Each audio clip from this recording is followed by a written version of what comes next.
Terry Gilliam is a member of the famous Monty Python team. Now, they produced alternative comedy for the BBC and went on to feature films, a natural progression for their zany, off-the-wall humour. Now, Terry Gilliam, as well as contributing to the sketches, became the animator for the show and also many of the full-length features. He directed his first feature film, Jabberwocky, to be followed by Time Bandits, and what could be classed as his Orwellian look at dystopia, Brazil. Now, we've just seen his much-troubled, over-budgeted The Adventures of Baron Munchausen arrive in the Criterion collection earlier this year. With The Fisher King, he teams up with Jeff Bridges and Robin Williams in a 1991 fantasy drama tale of a radio shock jock who tries to find redemption by helping a man whose life he inadvertently shatters. It explores the intermingling of New York City's usually strictly separated social strata and has been described by many as a modern-day Grail quest that fused New York romantic comedy with timeless fantasy. During an appearance on an episode of The Directors, Gilliam stated that he wanted to do the film because he was tired of big-budget special effects movies such as his previous films, The Adventures of Baron Munchausen, which went over budget and cost him $45 million, nearly twice as much as The Fisher King's budget of $24 million. Now, this was the first film Gilliam directed in which he was not involved in writing the screenplay, as well as his first film not to feature any other members of the Monty Python team.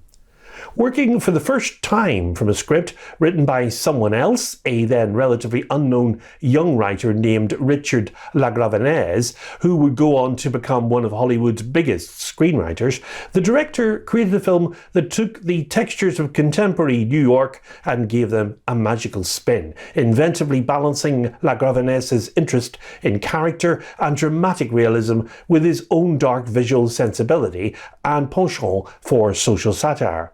Now, with this film, Gilliam's aesthetic entered the real world, and he has never made another movie quite like it. Jack Lucas is a narcissistic, misanthropic shock jock who becomes suicidal and despondent when his insensitive on-air comments inadvertently prompt a mentally unstable caller to commit a mass murder-suicide at a Manhattan restaurant. 3 years later, Jack is working for his girlfriend Anne in a video store and is in a mostly drunken and depressed state. One night, while on a bender, he contemplates suicide. However, he is attacked and nearly set on fire by thugs who mistake him for a homeless person, and he is rescued by Parry, a delusional homeless man who claims his mission is to find the Holy Grail. Now, the film was released in the United States by TriStar Pictures on September 20th, 1991, and it received generally favourable reviews from critics and grossed $72 million on its $24 million budget. At the 64th Academy Awards, the film earned 5 nominations, including Best Actor for Williams and Best Original Screenplay for LaGravenese, with Mercedes Ruehl winning Best Supporting Actress. Both performances by Jeff Bridges and Robin Williams are superb, and shows that if there is any doubt at all about Gilliam's ability as a director, this film disproves it. From the very opening, with its sleek modern spaces and pop soundtrack, we're in an environment of stylized chilly alienation, with popular DJ Jack Lucas mouthing off to callers on his radio show. Gilliam heightens the sense of Jack's being sealed in, the walls of the studio shot from above with forced perspective, seeming almost like a fortress or a fashionable bomb shelter. Now, we don't really see Jack's face during this sequence, we only see close-ups of his mouth, or the back of his head, or his shadow on the wall, like some kind of mysterious beast.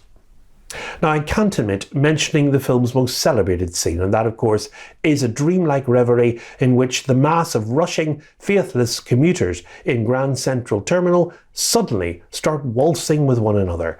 Magical. It's a surreal moment by any measure, but in this film, where nobody ever has any time for anyone, it stands out as particularly alien and fantastical, a vision of a city that can never be. And it's also worth noting that Gilliam himself imagined and added this scene. Robin Williams embodies a character, and as Roger Ebert said on a pre-appraisal of his performance after his sad demise, Williams gradually simmers to a boil of bristling insecurities, terror and agonising internalised pain. Now, this was a fine dramatic performance which took Williams a distance away from his light comedic performances of the past up to that point. And of course, Jeff Bridges always shows his versatility as an actor as the shock jock Jack Lucas.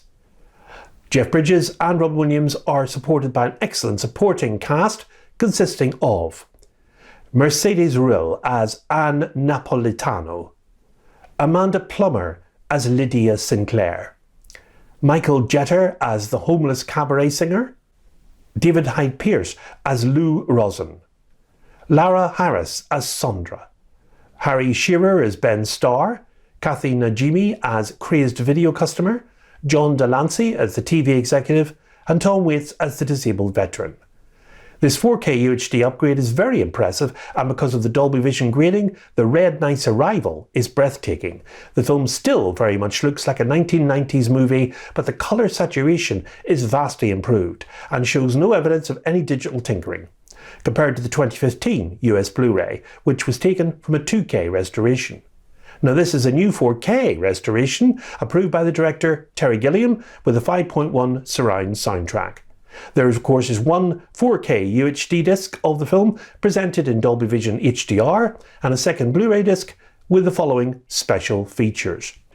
The Tale of the Fisher King, two short documentaries that focus on the film's production history, featuring interviews with Gilliam, producer Linda Obst, screenwriter Richard LaGravenese, and actors Jeff Bridges, Amanda Plummer and Mercedes Ruehl. Audio commentary by Gilliam. Interviews with artists Keith Greco and Vincent Jeffords on the creation of the film's Red Knight. An interview from 2006 with actor Robin Williams. Video essay featuring Bridges on set and his photographs of course. Footage from 1991 of Bridges' training as a radio personality with acting coach Stephen W. Bridgewater. Deleted scenes with an audio commentary by Gilliam. Costume tests. Trailers. And of course an essay by the critic Bilge Iberi. The visual effects are still impressive if somewhat dated now, but Gilliam's vision shines through. His films aren't for everyone of course, but this film has a nice balance of fantasy and grounding in the real world that may appeal to less hardened Gilliam fans. I personally am a big fan of this director and of course somewhat biased in my personal views on this film, but as always I'll try and remain as impartial as I can and let those relatively new to his work make up their mind for themselves.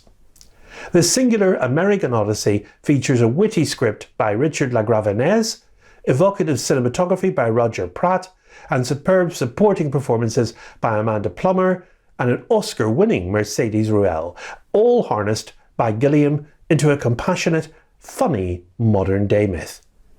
The Fisher King has a running time of 138 minutes, and it's a 178:1 aspect ratio, there are no black bars, and its spine 764.